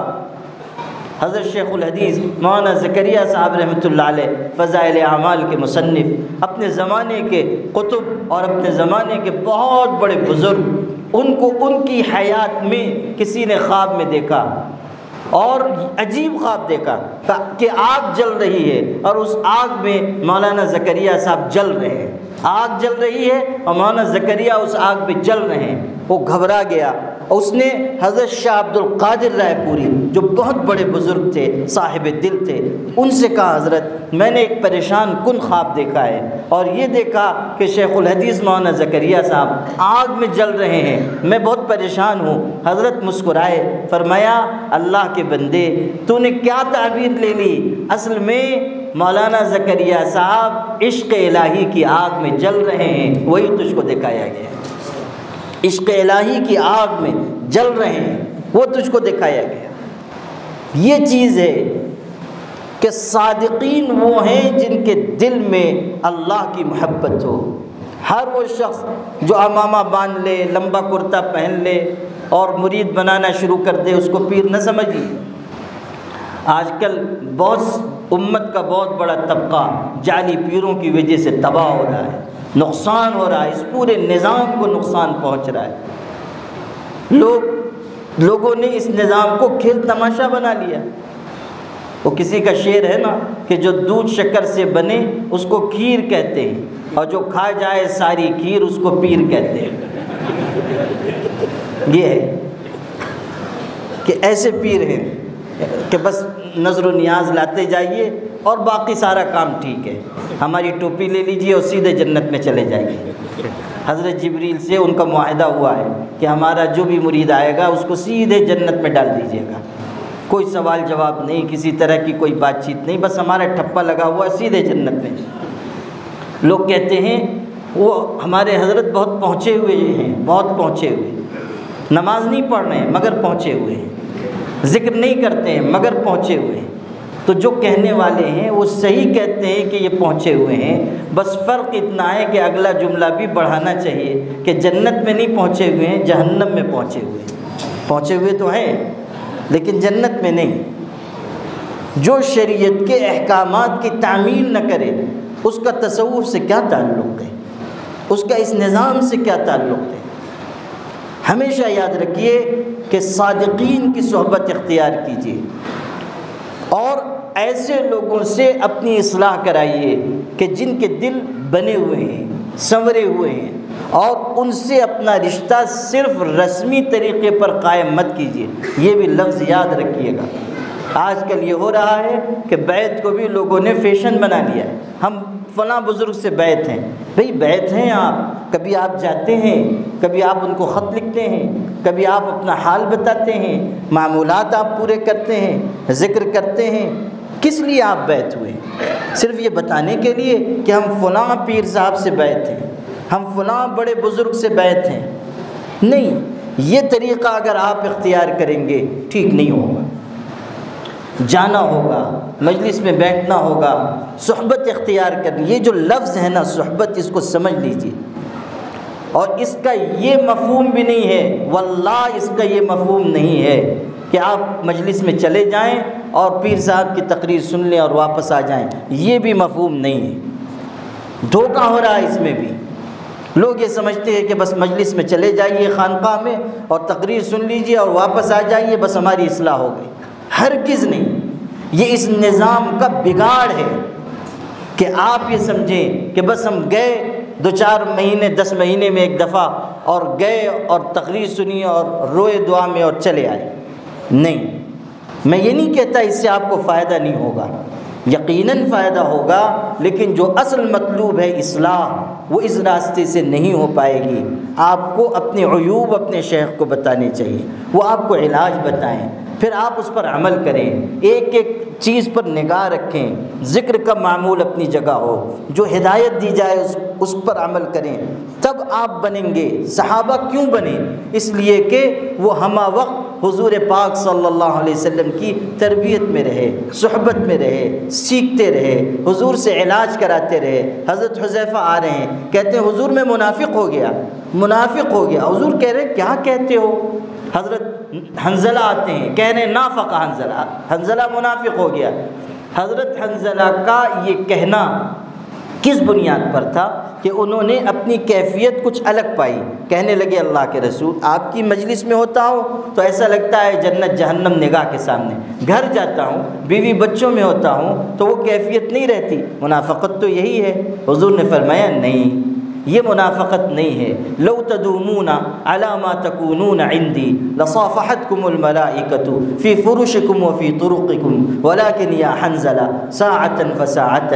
حنظلہ اگر وہی کیفیت ہمیشہ رہنے لگے جو میری مجلس میں ہوتی ہے تو راستوں پر اور تمہارے بستروں پر فرشتے تم سے مصافحہ کرنے لگیں گے۔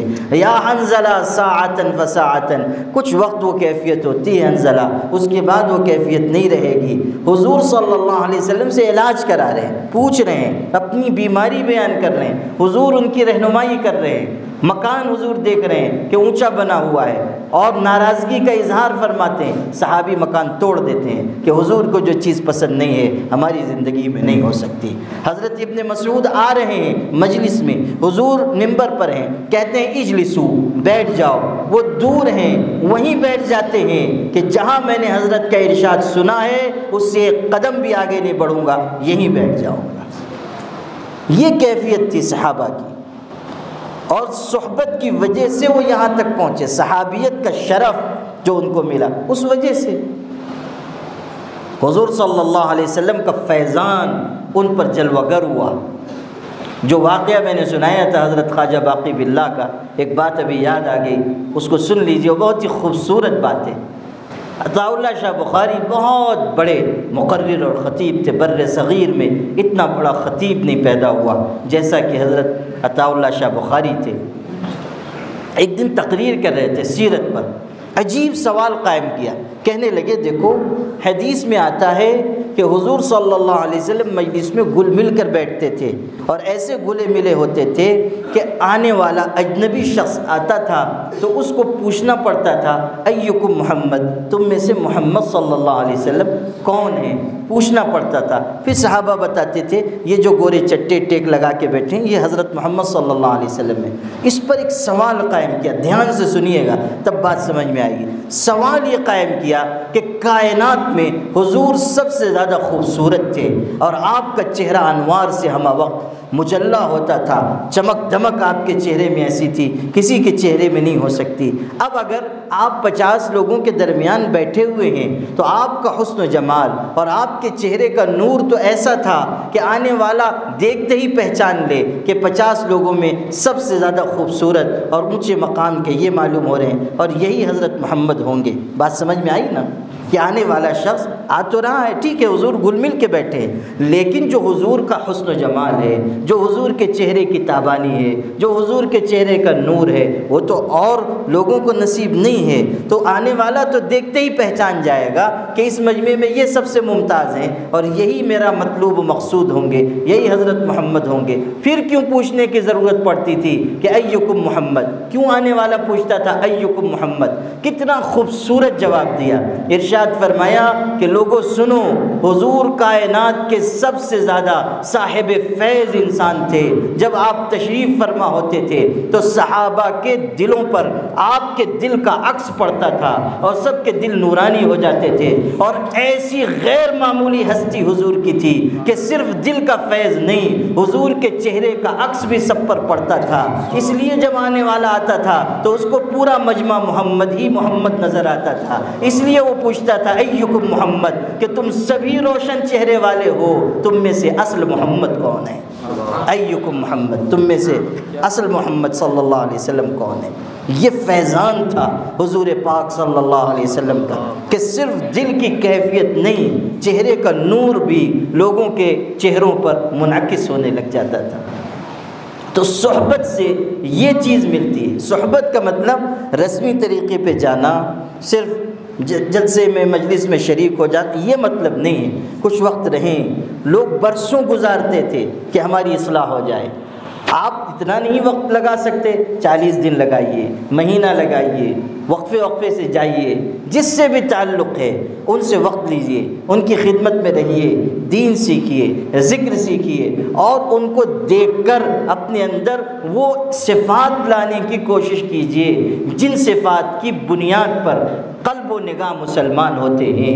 ایثار، قربانی، شجاعت و شہامت، دین کی تبلیغ کا جذبہ، اللہ کی محبت، اللہ تعالیٰ سے عشق، اللہ تعالیٰ کے لیے جان نچھاور کرنے کی ادا، اللہ تعالیٰ کی یاد میں فنائیت، تواضع اور انکساری، عاجزی، مسکنت، بہترین صفات جب آئیں گی تب دل اور نگاہ مسلمان ہوں گے، اور جب دل اور نگاہ مسلمان ہوں گے تب ہم کامیابی کی شاہراہ پر پہنچیں گے، تب ہم جنت تک پہنچیں گے۔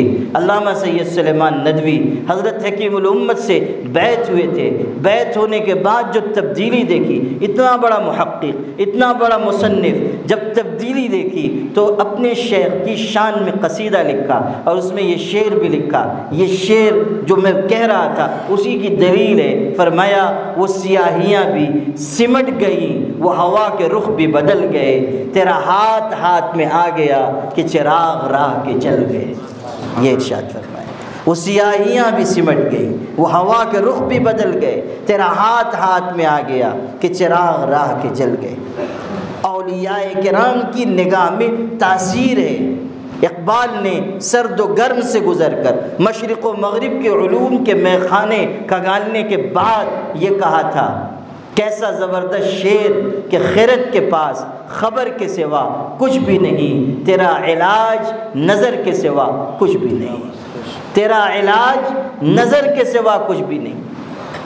ابراہیم ادہم راستے سے گزر رہے ہیں، شرابی جوان پہ نظر پڑ جاتی ہے، وہ نشے میں لت پت ہے، قے ہوئی ہے، حالت خراب ہے، قریب گئے، دل کیسا بنا ہوا تھا، جا کر اس کے کپڑے صاف ستھرے کیے، چہرہ صاف کیا، شرابی ہے لیکن بیٹھ گئے، اپنے دامن سے ہوا دینے لگے۔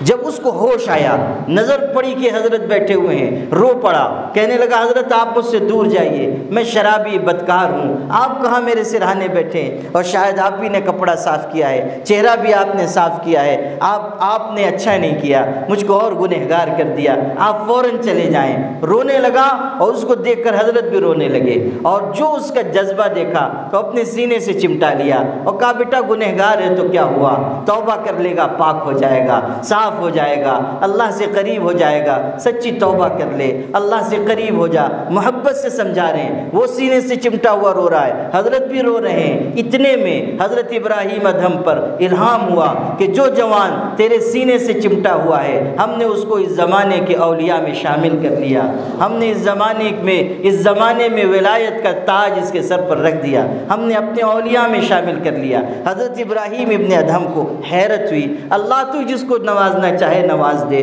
کون تیری نوازش کو روکنے والا، مگر تجھ کو کون سی ادا اس کی پسند آ گئی کہ تو نے یہ مقام دیا۔ جواب جو آیا وہ سنانا تھا، ارشاد ہوا غسلت وجہہ لاجلی فغسلت قلبہ لاجلک، ابراہیم تو نے اس کا چہرہ میری محبت میں صاف کیا، تیری محبت میں نے اس کا دل صاف کر دیا، تیری محبت میں نے اس کا دل صاف کر دیا۔ یہ ہے اولیاء کی شان ہے اور مقام ہے۔ الا ان اولیاء اللہ لا خوف علیہم ولا هم يحزنون، ان کی صحبت، ان کی نگاہ، ان کے الفاظ، ان کے کلمات، ان کی مجلسیں، ان کی محفلیں ہمارے دل کی غذا بنیں گی، بشرطے کہ خلوص ہو اور بشرطے کہ ہمارا انتخاب صحیح ہو۔ اللہ پاک ہم سب کو عمل کی توفیق عطا فرمائے، اللہ تعالیٰ اس مجلس کے قائم کرنے والوں کو قبول فرمائے، برکات اور خیر سے مالا مال فرمائے۔ وآخر دعوانا ان الحمد للہ رب العالمین۔